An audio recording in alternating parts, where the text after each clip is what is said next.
नमस्कार, न्यूज डंकामध्ये मी अमित काळे आपलं मनापासून स्वागत करतो.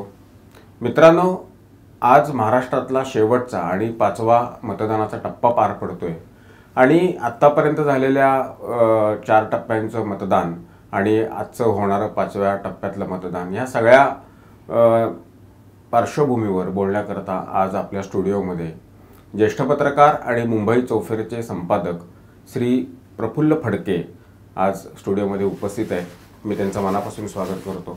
आज मी आणि माझे सहकारी महेश विचारे प्रफुल्लजींच्याबरोबर विविध विषयांवर चर्चा करणार आहे. महेश, आता हे 5व्या टप्प्याचं म्हणजे आज आपला हा जो इंटरव्ह्यू सुरू आहे त्याच वेळेला 5व्या टप्प्याचं मतदान सुरू आहे सगळीकडे.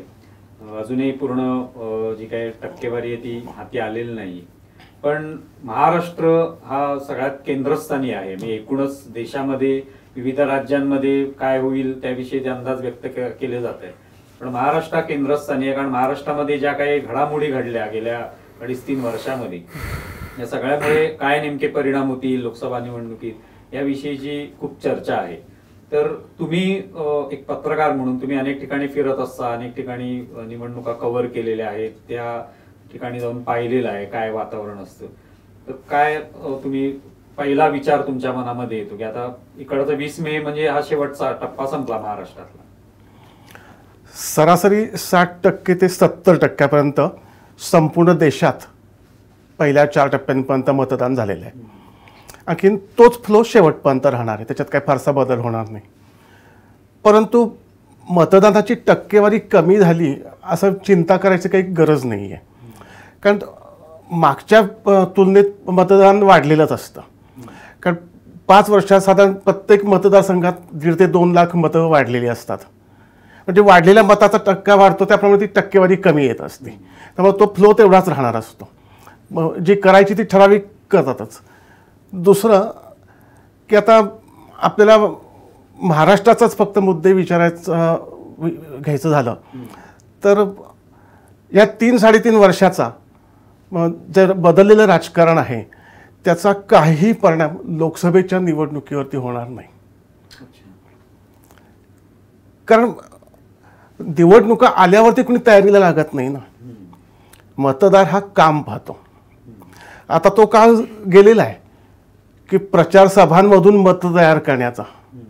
मला काय, मी बेनिफिशरी कशाचा आहे, मला काय या सरकारकडनं मिळालेलं आहे, आणखीन काय होत आहे हे मतदार सजगपणे बघतोय.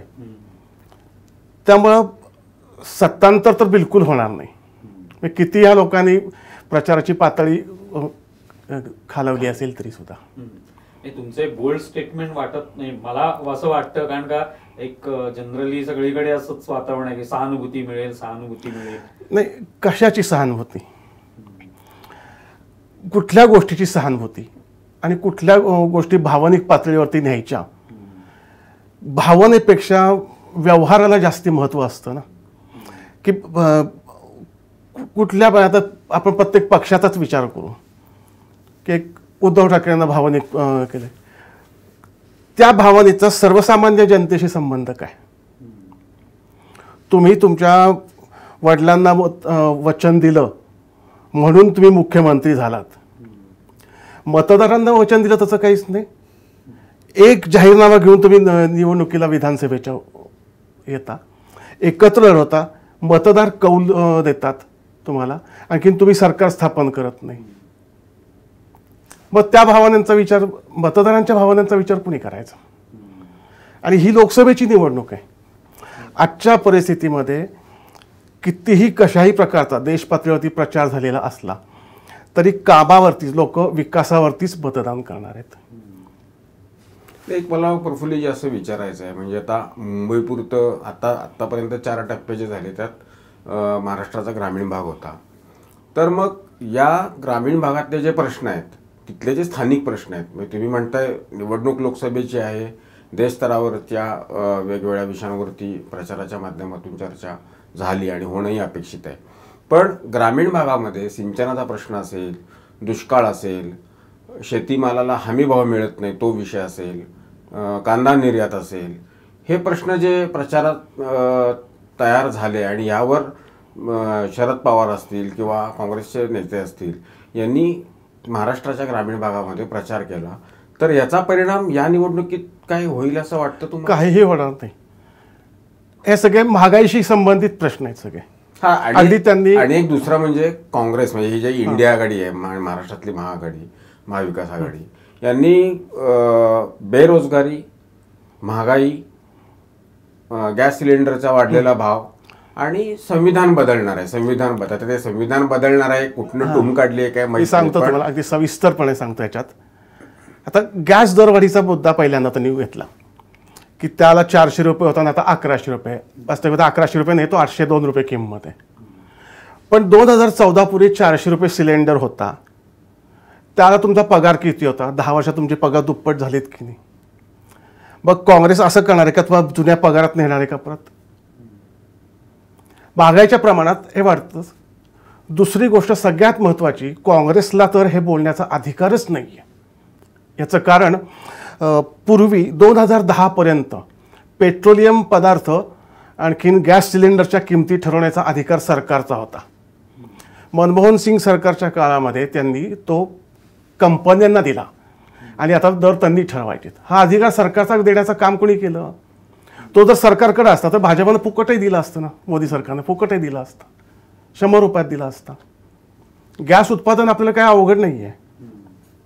मग चुकीचं तुम्ही जो प्रचार करताना की त्याला 2010च्या ऑक्टोबरला भारत बंद भाजपनंच केलेला होता की हे तुम्ही करू नका, महागाई वाढेल, तुम्ही सिलेंडर आणखी पेट्रोलच्या किमती ह्या सरकारनंच ठरवल्या पाहिजेत, त्या कंपन्यांना परवानगी देऊ नका. स्वतःच केलेली पापाची ही कबुली तुम्ही देताय. हे मुद्दे प्रचारात आलेच नाहीत. आणि हे मुद्दे प्रचारात आणायला महायुती किंवा NDA कमी पडला असं म्हणायचं तुम्हाला? कमी पडलं नाही. इथं कसं झालं, महाभारतातल्यासारखं झालं बरोबर. कारण NDA विकास कामावरती ही निवडणूक लढवणार होता आणि यांच्याकडे विरोधकांकडे सांगण्यासारखे कुठले मुद्देच नव्हते. म्हणून त्यांनी आपण केलेलं काम जनतेपर्यंत ह्या लोकांनी पोचू नये म्हणून त्यांचा प्रचार कसा भरकटवता येईल ह्या दृष्टीने प्रयत्न केले गेले. त्यामुळं प्रचाराची दिशा जास्तीत जास्त कशी भरकटवता येईल, मग त्याच्यावरती मुद्दे फिरवत राहायचं, तो प्रकार केला. मग ते एक चक्रव्यूहच तयार केला. म्हणजे महाभारतातल्या चक्रव्यूहाला जसं चक्रव्यूह अर्जुन भेदू शकतो म्हणून अर्जुनाला जसं भरकटत नेलं होतं आणि तो संध्याकाळपर्यंत येऊ शकला नाही, तो पण तसं करायचा प्रयत्न केला होता. पण ह्या चक्रव्यूहात भाजप अडकलेला नाही आहे फारसा, कारण टीकेला उत्तर त्यांनी दिलेलं आहे. पण तो प्रचार भाषणामध्ये सुद्धा तुम्ही भाजपच्या कुठल्याही नेत्यांचा सभांमध्ये बघा की पहिल्यांदा ते आपल्या कामावरती बोलतात, केलेला आणखी मग टीकेला उत्तर देतात. टीकेला उत्तर तर दिलीच पाहिजेत. त्यामुळे भरकटलं नाही आहे ह्याचं भान त्यांनी हे केलं. आता तुम्ही मगाशी मला ग्रामीण भागातल्या प्रश्नांचा आणखी लोकसभेचा संबंध काय येतो? ग्रामीण भागातल्या लोकांच्या पर्यंत भरपूर योजना पोहोचलेल्या आहेत. ग्रामीण भागात आता सरकारी योजना इतक्या मिळालेल्या आहेत, उज्ज्वला गॅस असेल किंवा कुठल्याही योजना असतील, रस्ते प्रत्येक रस्ता तुमचा महामार्गाचा, प्रत्येक गाव तुमचं महामार्गाला जोडलेलं आहे कुठंतरी, भाजीपाला तिथपर्यंत येऊ शकतो. आता शेतकऱ्यांच्या प्रश्नांचा मुद्दा असेल तर तो शेतकरी आंदोलनापर्यंत त्या 3 कायदे जे रद्द करावे लागले तिथपर्यंत आपल्याला जावं लागेल की ते शेतकऱ्यांच्या हिताचे असताना सुद्धा ते कायदे मागं घ्यायला लावले. म्हणजे बहुमतांच्या सरकारनं मंजूर केलेले कायदे मागं घ्यायला लावले. इतका लोकशाहीचा अपमान कधीपर्यंत झालेला नाही आहे. आणि हे तुम्ही दहशतवादाच्या जोरावरती ते रद्द केले गेलेले आहेत. ते जर झाले असते तर आज शेतकऱ्यांना ही परिस्थिती आलीच नसती. आता रोजगाराचा प्रश्न म्हणताय, रोजगार म्हणजे फक्त नोकऱ्याच पाहिजेत का? फक्त नोकऱ्याच का? विश्वकर्मा योजनेतून सर्वसामान्य 12 बलुतेदारांपासून दुकानदारापर्यंत किती लोकांना फायदा मिळतोय? मुद्रा आहे, मुद्रा लोन मधून आहे. रोजगार निर्माण झालेलाच आहे ना भरपूर. महिला बचत गटांना अनुदान दिले असं आहेच आहे. त्यामुळे हे मुद्दे टिकणारे नव्हते विरोधकांचे. नाही, आणि या सरकारनं 25 कोटी लोकांना दारिद्र्य रेषेच्या वरती आणलेलं पण आहे. हो, हे आकडेवारीच सांगते. आकडेवारी सांगते. रिझर्व्ह बँकेचा 15 दिवसापूर्वीचा एक अहवाल आहे. PF प्रॉव्हिडंट फंड EPFचे अकाउंट वाढलेले आहेत. ही सगळी आकडेवारी EPFमध्ये रोजगार मिळाल्याशिवाय कोणी जाईल का तिथं? हे पण म्हणजे जो प्रचार केला जातो म्हणजे ज्या पद्धतीने सांगितलं जातं तर ते एक प्रकारे मतदार जो आहे तो त्याला भुलेल आणि तशा पद्धतीने मतदान लगेच फिरवेल अशा पद्धतीचा विचार असतो. पण मतदारांची काय मानसिकता आहे असं तुम्हाला वाटतं? या प्रचाराकडे मतदार सांगतो मी करमणूक म्हणून बघतो की ह्या ज्या जाहिराती तुम्ही बघितल्या असतील टी व्हीवरती, एक जाहिरात आहे की तो मुलगा इंटरव्ह्यू करता येऊन झोपलाय, तो उठवतो साफसफाई, अरे उठ इथं काय करतोयस तू, काय नाही, अरे माझा इंटरव्ह्यू होता इथं होता. हे काय जाहिरात आहे? कुठला रोजगार पावला गुजरातला? म्हणजे तुमच्या आधीच्या सरकारनं त्याच्याशी कुठला ॲग्रीमेंट केलेला नव्हता, कुठला भूखंड दिलेला नव्हता की इथं तुम्ही तो कारखाना टाका, तिथं कसल्या प्रकारचा रोजगार येणार आहे हे पण माहिती नव्हतं. हा मुलगा इंटरव्ह्यूला तिथं कसा गेला? ही काय जाहिरात आहे का? ह्याकडे लोक करमणूक म्हणूनच बघतात जाहिरातीकडे. पण यावेळेच्या निवडणुकीच्या प्रचारादरम्यान एक गोष्ट लक्षात आली आहे की 2014 आणि 2019 या ज्या 2 निवडणुका लोकसभेच्या झाल्या यामध्ये भारतीय जनता पक्षानं प्रचारात आघाडी घेतलेली होती. म्हणजे वेगवेगळ्या पातळीवरचा जो त्यांचा प्रचार होता तो सरसच ठरलेला होता. पण यावेळेला महाविकास आघाडीनं पण त्याच ताकदीनं प्रचार केलेला आहे. मग तो समाज माध्यमावरचा असेल किंवा अन्य व्हिडिओज असतील, चित्रफिती असतील, वेगळ्या वेगळ्या पत्रकं असतील किंवा या पातळीवर पण तेही प्रचारात सरस ठरलेत असं तुम्हाला वाटतं? नाही, प्रचार केलाच आहे ना, पण एक नकारात्मक प्रचार आणि एक सकारात्मक प्रचार असे 2 त्याच्यामध्ये प्रकार होते. भाजपनं 14 आणि 19पेक्षा कमी घेतले असं वाटण्याचं कारण नाही, कारण ते स्टेबल झालेले आहेत ना. 2014ला त्यांना सत्तेत यायचंच होतं कुठल्याही परिस्थितीत. पहिलं सरकार त्यांना घालवायचं होतं, त्यामुळे त्यावेळी ती आक्रमकता होती. दुसऱ्या खेपेला टिकवायचं होतं आणि आता तिसरा गिअर टाकून स्मूथ चालवायचं आहे ना. त्यामुळे तिथं प्रचाराची आणि आता त्यांचं काम बोलत आहे, काम बोलत जातं. प्रत्येकजण कुठल्या तरी याचा फायदा घेतो याचा. पण या प्रचाराचा स्तर बघितला तर तो प्रामुख्याने मग वैयक्तिक काही टीका करणं म्हणजे खूपच खाली घसरलेला आपल्याला स्तर पाहायला मिळतो. विशेषतः म्हणजे ठाकरे गटाच्या जर आपण सभा पाहिल्या तर त्याच्यामध्ये प्रामुख्याने वारंवार ते गद्दार म्हणणं किंवा तुमच्या कपाळावर शिक्का आहे अशा पद्धतीने बोलून एक प्रकारे लोकांकडून सहानुभूती मिळवणं. म्हणजे सहानुभूती हा एक महत्वाचा फॅक्टर ठरलेला नाही. सहानुभूती नाही, तुम्ही सांगणार काय? बघा, आपल्याला काही सांगण्यासारखं नसेल, आम्ही काय केलंय सांगण्यासारखं काही नसेल तर दुसऱ्या ती टीकाच करायला पाहिजे ना. तो त्यांचा भाग आहे आणि त्यांची ती स्टाईल आहे ती की टीका त्यांचं करणं ह्याशिवाय त्यांच्या पुढे पर्यायच नव्हता. आम्ही 2.5 वर्षात काय केलं काय सांगणार होते ते? आम्ही घरात बसून सरकार चालवलं हे सांगणार होते? आता ते टीका करतात कोविडच्या काळात म्हणतात आम्ही चांगलं काम केलं, पण ती केंद्राच्या मदतीनं केलेली आहेत ना. प्रत्येकाचं लसीकरण जे झालं, कोविडचा फायदा जो होणार आहे भाजपला तो नक्कीच होणार आहे. पण तो महाराष्ट्रात हा जो प्रचार दिसतो विशेषतः 2 पक्ष फुटले, ठाकरेंचा पक्ष आणि शरद पवारांचा पक्ष, तर त्याच्यामध्ये प्रामुख्याने हेच सगळे विषय जे महाराष्ट्राशी संबंधित आहे ते लोकांना वाटतील की विधानसभेसाठी चालू शकतात हे विषय, लोकसभेसाठी या विषयांची काही गरज नाही. तर ते विषय प्रामुख्याने येत आहेत आणि त्यातून कुठेतरी आपल्या बाजूला लक्ष वळवण्याचा प्रयत्न होतोय. पण मतदार जे आहेत ते तेवढे सजग आहेत का की बाबा खरोखर जे विषय जे आहेत त्याचा लोकसभेशी काहीच संबंध नाही? मतदार हा पूर्णपणे आता मोदींच्या पाठीशी आहे की काही कोण हे सरकार आलंच पाहिजे. म्हणजे उद्योग जगत असेल, व्यापारी जगत असेल, सर्वसामान्य गोरगरीब आणि शेतकरी सुद्धा. मी आंदोलक शेतकरी म्हणत नाही, मग राजू शेट्टीला मी शेतकरी मानत नाही की कुठलाही शेतकरी आपलं धान्य रस्त्यावरती ओतून देत नाही, दूध ओतून देत नाही, की वाढवलेलं आपलं बाळाप्रमाणे त्याच्यावरती प्रेम करतो, तो धान्याची नासाडी करेल का? हे जे दिल्लीत आंदोलनाला बसले होते शेतकरी ते दलाल होते पूर्णपणे.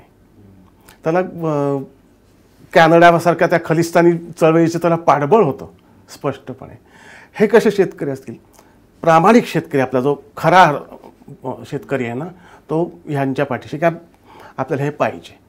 तुम्ही लक्षात घ्या, सेन्सेक्स 70,000 पर्यंत पोहोचतोय. जर चलबिचल झाली तर तो खाली 30,000 पर्यंत येतो की नाही, संबंध उद्योग जगत जाईल याच्यामध्ये. त्यामुळे ह्या सगळ्यांना हे सरकार येणं गरजेचं आहे, की आपल्याला मोठी अर्थव्यवस्था करायची आहे, आपल्याला जगात नंबर 1 व्हायचं आहे.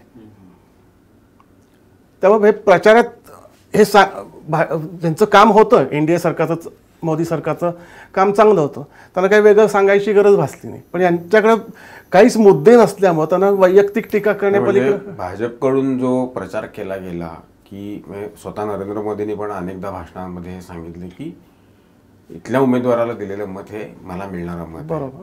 तर खालच्या मतदारसंघातला जो उमेदवार दिलेला आहे भारतीय जनता पक्षाने किंवा त्यांच्या मित्रपक्षांनी, तो उमेदवार इथं फारसा महत्त्वाचा नाही आहे. पण मोदी पंतप्रधान झाले पाहिजेत आणि मोदींच्या नेतृत्वाखालील सरकार देशात सत्तेवर आलं पाहिजे, हाच विचार लोकांच्या मनात आहे. म्हणून लोक मोदींना भरभरून मतं करतील असं तुम्हाला म्हणायचं आहे? मोदींना पंतप्रधान करायचं आहे, मतदारांनी ठरवलेलं आहे. त्याकरता कुठल्याही प्रचार सभांची गरज नाही किंवा जाहिरातीची पण गरज नव्हती. हे आधीपासूनच ठरलेलं आहे. कसा असतो, जो सराईत गायक असतो, पैलवान असतो, तर ती सराईत कायम तालीम तयारच असते ना. ती उद्या कुस्त्या डिक्लेअर झाल्यात म्हणून मी जत्रा आल्यावरती काय कोण करत नाही. किती तेल लावलेले पैलवान असले तरी त्यांना पाडायला यांची सतत काम चालूच होतं त्यांचं. या सगळ्या निमित्ताने नरेंद्र मोदींच्या बऱ्याच सभा महाराष्ट्रामध्ये झाल्या. हो. त्याच्यावर एक विरोधकांचा नेहमीच रोख राहिलेला आहे की एवढ्या सभा घेतल्या म्हणजे हरणार आहेत वगैरे. आणि अर्थात ते हरणार आहे ते, पण आम्ही जिंकणार आहोत हे कधी त्यांनी सांगितलं नाही. मुख्य म्हणजे काय, इतक्या सभा का घेतल्या, इतकं जर तुमचं काम चांगलं होतं तर तुम्हाला यावं का लागतं, हा त्यांचा प्रश्न असतो. पण त्यांनी काम केल्यामुळे ते अभिमानानं पुढे जनतेला तोंड दाखवायला येऊ शकले ना. काय केलं हे काय केले तुम्ही बघा, रोड शो केला होता मुंबईतला घाटकोपरपाशी. किती लोक भावना उचंबळून आल्या होत्या की आम्हाला पंतप्रधान बघायला मिळाला जाऊन. हा आनंद अशाच त्याच्या रोड सभा त्यांनी सगळीकडे घेतल्यात, फक्त मुंबईतच घेतात असं नाही. आणि आता त्याच्याशी कुठे ते होर्डिंग पडलं म्हणून त्यांनी घ्यायला नको होतं, हे असं म्हणून तुम्ही चालत नाही ना. कारण हे नियोजन पूर्वीच असतं, आधीपासून ठरलेलं होतं. मग त्याचा तुम्ही प्रचारात तुम्ही टीका करून चालणार नाही. आणि जनतेला समजतो. आता तुम्ही सभा घेता, हे तुम्हाला मिळाला का लाभ, तुम्हाला मिळाला का लाभ, जाहीर सभेमध्ये मिळता, तिथं सगळी तुमचीच माणसं आहेत आणि तुम्ही हो हो म्हणणार. तुम्ही ग्रामीण भागात जाऊन विचारलं का कोणाला लाभ मिळाला का? आता या सगळ्या पक्षांनी म्हणजे भारतीय जनता पार्टी राष्ट्रीय पक्ष आहे, काँग्रेस राष्ट्रीय पक्ष आहे. अर्थात त्यांनी इंडिया आघाडी म्हणून केलं, पण त्यांचा काही वेगळा स्वतंत्र इंडिया आघाडीचा असा जाहीरनामा आला नाही. पण भारतीय जनता पार्टीने आपला जाहीरनामा तयार केला. हे जे जाहीरनामे पाहिले भारतीय जनता पार्टीचा, ठीक आहे त्यांच्या योजना आहेत, पुढे काय करणार आहेत हे सगळं माहिती झालं त्याच्यातून. पण ह्या काँग्रेसचा जाहीरनामा असेल किंवा उद्धव ठाकरेंनी जाहीरनामा केला, शरद पवारांनी केला, या सगळ्यांच्या जाहीरनाम्यात तुम्ही बघितल्यानंतर काय तुम्हाला वाटलं त्यावर? जाहीरनाम्यात त्यांनी आता महिलांना वर्षाला 1 लाख रुपये देऊ, गरीब महिला कशा हुडकणार त्याला क्रायटेरिया आहे. आणि कसं आहे माहिती आहे का, तुम्ही लोकांना पैसे वाटू नका, स्वावलंबी त्याला स्वावलंबी बनवा. मोदींचं सरकार चाललेलं आहे ते आत्मनिर्भर बनवायला चाललेलं आहे. की आम्हाला कर्जमाफी नको, कर्ज परत फेडण्याची ताकद आमच्यावरती आली पाहिजे. शेतकरी अन्नदाता आहे, तो सगळ्यांना हे करतो आणि त्याला तुम्ही माफ करून त्याला तुम्ही भिकाऱ्यासारखं करता. आम्ही कर्जमाफी केली तर एक जाहिरात लावतात ना, आम्हाला ह्या सरकारनं, उद्धव सरकारनं अंगठा देऊन कर्जमाफी केली. अरे इतके वर्ष आली तुम्ही अंगठाच सही करून तुम्ही एकाही शेतकऱ्याच्या मुलाकडनं घेतली. काय जाहिराती करता तुम्ही? टोटली त्याच्यामध्ये नकारात्मकता की हे केलं ना, माफ केलं ना, मग सगळे अंगठेबद्ध होते शेतकरी. उलट आता शेतकरी सुशिक्षित आहे, म्हणजे ट्रॅक्टरवरनं जाणारा, जीन्सवरनं जाणारा, फक्त असा आहे तो मुलगा हातात मोबाईल आहे, 2-2 स्मार्टफोनमध्ये जातोय, सगळे मागवतोय, सगळं बियाणं वगैरे सगळी तो मोबाईलवरनं मागवतोय, ऑनलाईन मागवतोय, विक्रीला ऑनलाईन माल तो सोडतोय आणि अंगठ्यावरती कर्जमाफी केली. हे निव्वळ फसवणूक आहे ही. आपण आता आज मतदान जे सुरू आहे ते मुंबई MMR रिजन आणि नाशिक दिंडोरी या मतदारसंघात आहे. तर मुंबईतल्या आज जे मतदान होते दुपारी 1 वाजेपर्यंत साधारण 28% मतदान झालेलं होतं. सकाळी चांगला प्रतिसाद मिळाला. अनेक मतदान केंद्रांवरती मतदारांनी रांगा लावून मतदान केलं. अर्थात उन्हाळा खूप असल्यामुळं नंतर थोडासा मतदान करण्याचा कल लोकांचा घरातनं बाहेर पडण्याचा कमी झाला. दुपारनंतर आता तो पुन्हा वाढेल. मुंबईतले कुठले प्रश्न, मुंबईतल्या कुठले मुद्दे या निवडणुकी दरम्यान तुम्हाला जास्त महत्त्वाचे वाटले महायुतीनं आणि प्रचार केला त्यामध्ये? मुंबईत आता मेट्रो आणखी जे आता सगळी कामं जी झालेली आहेत ना, पायाभूत सुविधा त्या सगळ्यात महत्त्वाच्या आहेत. की मुंबईवरचा लोड कमी करणं, त्याच्याबद्दल झालेले प्रयत्न हे फार महत्त्वाचे आहेत.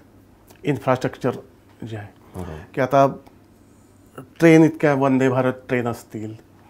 आता परवाच्या मीटिंगमध्ये ते सभेमध्ये विरोधकांच्या होतं की बुलेट ट्रेन झाली का, बुलेट ट्रेन झाली का, मल्लिकार्जुन खरगेंनी पण विचारलं. अरे बुलेट ट्रेनला विरोध तुम्हीच करत होतात आणि त्याच्या भूसंपादन होऊन दिलं नाही, हे दिलं नाही, आणि वर तुम्हीच विचारता झाली का. मग ते करायला लागलेच होते ना तिथं, आणि होणारच आहे ते काम. त्या वाढवण बंदराचं काम होऊन द्यायचं नाही, कुठल्याही प्रकल्पाचं काम रखडं व्हायचं असते. पण हे मुंबईच्या दृष्टीनं विचार केला तर आत्ता पब्लिक ट्रान्सपोर्टवरती त्यांनी जे मोठ्या प्रमाणात प्रयत्न केलेले आहेत हे सगळ्यात चांगले आहेत. बसेस वगैरे, म्हणजे केंद्राकडनं चांगल्यापैकी अनुदान मिळून इलेक्ट्रिक बसेस, प्रदूषणावरती नियंत्रण आणणं, AC बसेस वगैरे, याचे जे चाललेले प्रयत्न आहेत हे लोकांना भावत आहेत. पण एक साधारणपणे पुन्हा एकदा आपण या सगळ्या मतदानाकडे जर आलो, आता मुंबईतलं आता मतदान आज झालेलं आहे, तर त्याच्यात एकूण महाराष्ट्रामध्ये 48 जागा आहेत. तर त्याविषयी वेगवेगळे अंदाज व्यक्त केले जात होते, प्रत्येक जण व्यक्त करत होतो. परवा तर उद्धव ठाकरेंना कोणी विचारलं की किती जागा आहे, ते म्हणे 48 जिंकू. बोलायला प्रत्येक जण आपापल्या पद्धतीने सांगतोय, पण साधारणपणे हे मतदान जे आहे ते कुठे संभ्रम निर्माण करणार आहे, काय नेमकं त्याच्यात परिस्थिती जैसे थे राहील. टॉलरन्स फार फार तर किती 2-3% असेल. त्यांचं 45+45+चं टार्गेट आहे. अगदी ते क्रॉस झालं नाही तरी 40च्या खाली येणार नाहीत नक्की. मुळात भाजपनं मागच्यापेक्षा 3 जागा जास्ती आत्ता लढवलेल्या आहेत. बरोबर, 28 जागा आहेत. एकट्या भाजपच्या 25 तरी आरामात येतीलच, आणि मित्रपक्षांच्या 40% कमी जातील त्या. कोणीही किती अंदाज हे करू दे, आणि केंद्रातनं सरकार हलत नाही. काय झालं ते कसं आहे, उत्तर प्रदेशमध्ये 80पैकी 70, आणखीन मध्य प्रदेश, गुजरात, राजस्थान ह्याचे मिळून 75, महाराष्ट्र, कर्नाटक, वेस्ट बेंगॉलमध्ये 25-25-75 असं मिळून हाच आकडा असा 250-250पर्यंत जातो. आणि प्रत्येक ठिकाणी शंका फक्त आपल्याला कुठे येते, आता दिल्लीच्या 7च्या 7चं काय होईल, कारण केजरीवाल पॅटर्न आला याच्यामध्ये. पण केजरीवालची आता ह्या प्रकरणात गेली, म्हणजे हवा गेली हवा निघून. म्हणजे कसं असतं, तुमचा हेतू शुद्ध असला पाहिजे, कुठला हेतू शुद्ध असला पाहिजे. 6 महिन्यापासून केजरीवालना समन्स येत होते, चौकशीला जायचं होतं फक्त, तुम्हाला काय बाकी काय करायचं नव्हतं. आणि तुम्ही प्रत्येक वेळा 10वं 11वं समन्स आलं तरी तुम्ही गेल्यानंतर न्यायालयानं तुम्हाला पकड वॉरंट काढला. आणि हे कुठपर्यंत ते ढकलत नाही की त्यांना माहिती होतं की मला याची इलेक्शनचा मला हा इश्यू करता आला पाहिजे, म्हणून ते पुढे ढकलत हे प्लॅनिंग होतं केजरीवालांचं पूर्णपणे. आणि त्यांना काय वाटलं की भाजप मला त्याला अटक केली, मी भाजपने मला अटक केली असं दाखवता येईल मोदी सरकारनं. अटक सांगणारी न्यायालय, अटक करणारी ईडी होती. त्यांनी हस्तक्षेप केला नाही त्याच्यामध्ये. जर भाजपला खरोखरच केंद्रीय यंत्रणांचा वापर करायचा असताना तर आत्ता नको, निवडणुका डोळ्यापुढे त्याला सोडा बोकास असं केलं असतं. पण त्यांनी हस्तक्षेप केला नाही. आणि म्हणून हेतू त्याचा शुद्ध. तुम्ही जे डॉन पिक्चर बघितला असेल तर त्याच्यामध्ये तो अमिताभ पुढं काहीच पुरावा राहत नाही ना की मी आता डॉन मी नाही हे दाखवण्याकरता. म्हणून आता एकच मला मार्ग आहे की ह्या सगळ्या डाकूंनी मला गुंडांनी मला तर मारलं तर हे मी डॉन नाही हे सिद्ध होईन. तसं करण्याकरता तो शेट्टीशी फायटिंग करायचा प्रयत्न करतो ना. तसं आता मला काही पर्याय राहिला नाही आहे ना, मग मला यांनी अटक केल्यावरतीच मी यांना बदनाम करू शकेन. ती त्यांनी ट्रिक तिथं वापरली बरोबर. आणि ती बरोबर आत्ता अंगलट आली. नंतर तुमचा हेतू शुद्ध नाही ना तो कुठंतरी येतो. या सगळ्याच्या संविधान बदलण्याचा जो मगाशी काळे सुद्धा म्हणाले की संविधान कुठलं टूम काढली, संविधान कसं बदलता येईल आणि कशा करता बदलायचं. आता हे म्हणत असं की लोकशाही धोक्यात आली आहे, अभिव्यक्तीवरती गदा येईल. तुम्ही बोलताय तर सकाळपासून संध्याकाळमध्ये टीव्ही पुढे येऊन भोंगा तुमचा चालूच आहे कंटिन्यू. मग जर आणीबाणीच्या काळात तुम्ही लिहू शकत नव्हता, बोलू शकत नव्हता, चुप 10:30 म्हणजे 10:30 अशी काही तुमच्याकडे आहे का. तर आता तुम्ही व्यवस्थित बोलताय, सगळं भरपूर टीका करताय, वाटेल ते बोलताय, नको ते बोलताय, चुकीचं बोलताय तरी सुद्धा बोलताय.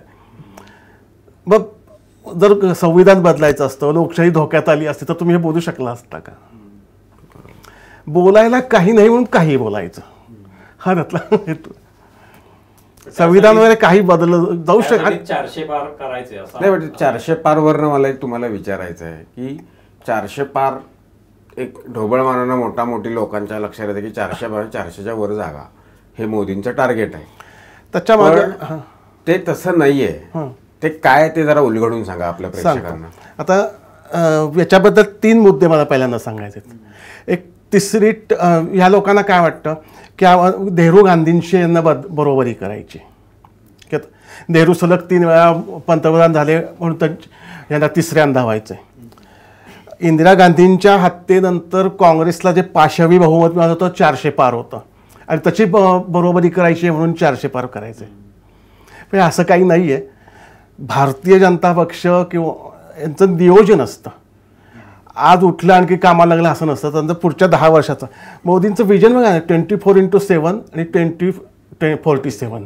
ते 2047चा विचार करतायत, ते 2024च्या निवडणुकीचा थोडाच विचार करतायत.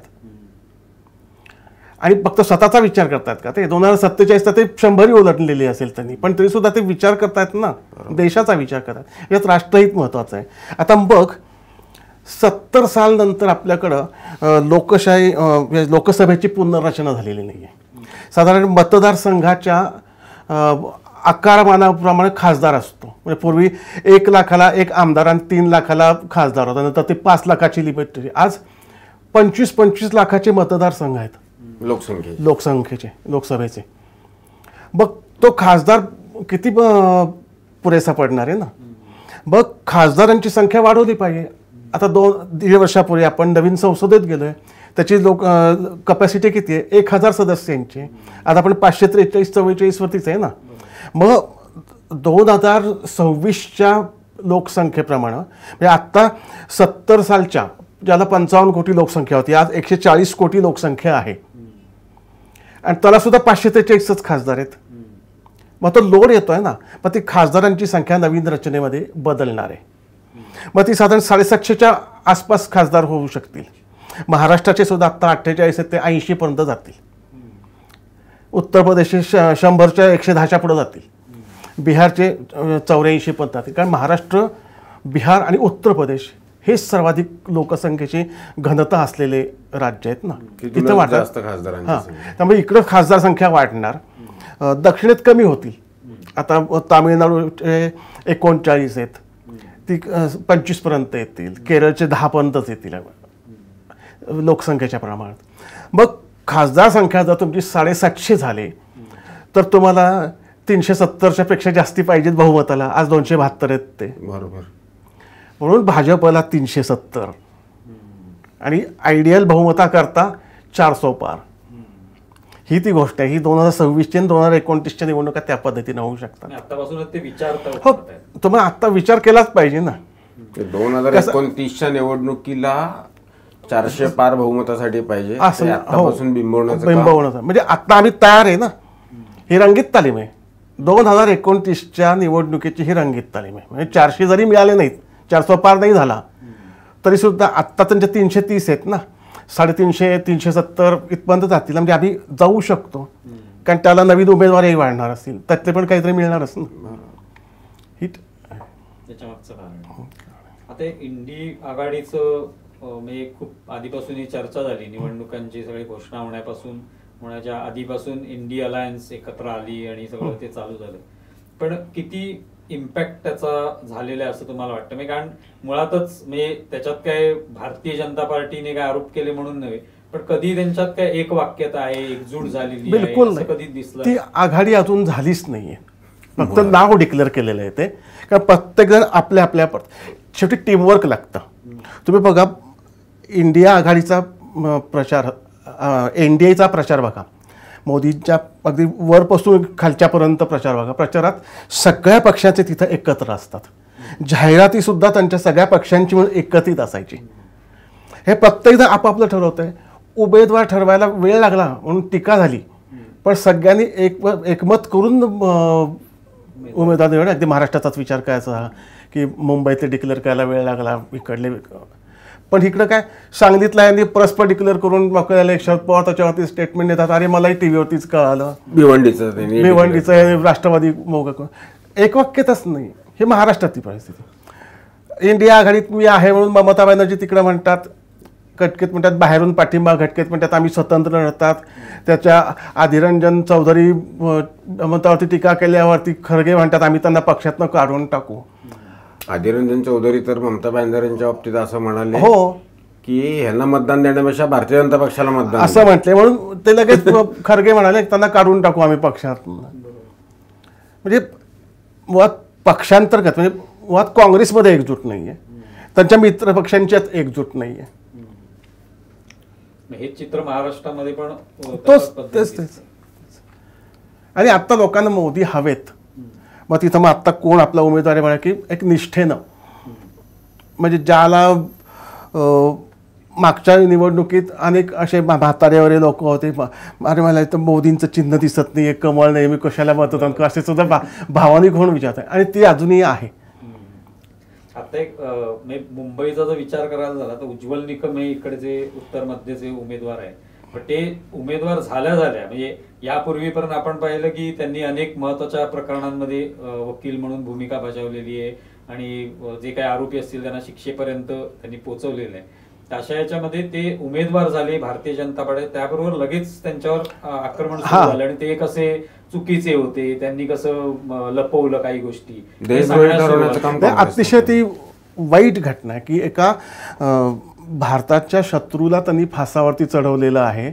आणखीन तुम्ही त्या शत्रूची कसाबचं हे करता, हे काँग्रेसचं सगळ्यात वाईट केलेलं आहे. आणि उज्ज्वल निकम यांच्यासारखी व्यक्ती ही संसदेत जायलाच पाहिजे. आज एक ठोसपणे कायद्याचा अभ्यास असणारी जी माणसं लागतात त्यापैकी एक चांगलं व्यक्तिमत्व जात आहे. मी तर म्हणतो उज्ज्वल निकम हे नाव जाहीर केल्यानंतर ती बिनविरोधच निवडणूक व्हायला पाहिजे होती, की त्यांच्या विरोधात उभं राहण्याचं पापच यांनी केलेलं आहे खरं. की इतक्या आणि यांची प्रवृत्ती कशी आहे बघा, की यांनी फासावर दिलं कसाबला. आणि हे स्वतः राजीव गांधींचे मारेकर यांना फाशीची शिक्षा झाली होती, ती वेळेत पूर्तता झाली नाही म्हणून ती फाशी रद्द झाली आणि ते मोकाट सुटले. म्हणजे कुठल्या लेव्हलची माणसं आहेत आणि त्यांना कुठेतरी शिक्षा. आणि आता आम्ही बघितलं तुकाराम अंबाले वगैरे ते कसाबला पकडण्याकरता किती हे केलेलं आहे की घरी त्यांना कळवता येत नव्हतं, उशीर होतोय, फक्त TV चालू करा म्हटले मुलीला फोन करून. मग तिने टीव्हीवरती बघितलेलं आहे ते मुलींनी. आणि अशा ह्याच्यावरती तुम्ही शिंतोडे हे करता. आणि आमच्या पोलिसांवरती उद्धव ठाकरेच मला हो की पोलिसांनीच गोळी मारली. अरे तुम्ही पोलिसांवरती संरक्षण यंत्रावरती असे संशय घेता. आता मिहीर कोटेचांच्या कार्यालयावर हल्ला झाला, हो त्यावेळेला पोलिसांनी काही कारवाई केली, काही मला वाटतं संजय दिना पाटील आहेत त्यांच्या कार्यकर्त्यांना मारलं असेल, लाठीमार केला असेल. तर त्यावेळेला उद्धव ठाकरे म्हणाले, ज्यांनी एकेकाळी मुख्यमंत्रीपद भूषवले, ते म्हणतात की तुम्हाला त्यांची पोलिसांची नावं द्या, मी बघून घेतो. हो असं पोलिसांवरती तुम्ही करू नये.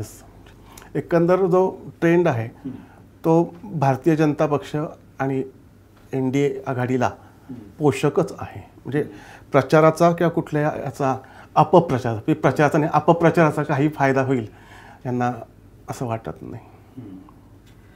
प्रफुल्लजी, तुम्ही इथे आलात आणि आपण या सगळ्या वेगवेगळ्या मुद्द्यांवर सविस्तरपणे बोललो. तुम्ही तुमची मतं जी आहेत ती सांगत असताना अर्थातच त्यामागे काय तर्क आहे हे सांगितलं. केवळ एक पत्रकार म्हणून बघत असताना त्याच्या मागची तुमची भूमिका तर्कावर आधारित आहे हे तुम्ही सांगण्याचा प्रयत्न केला.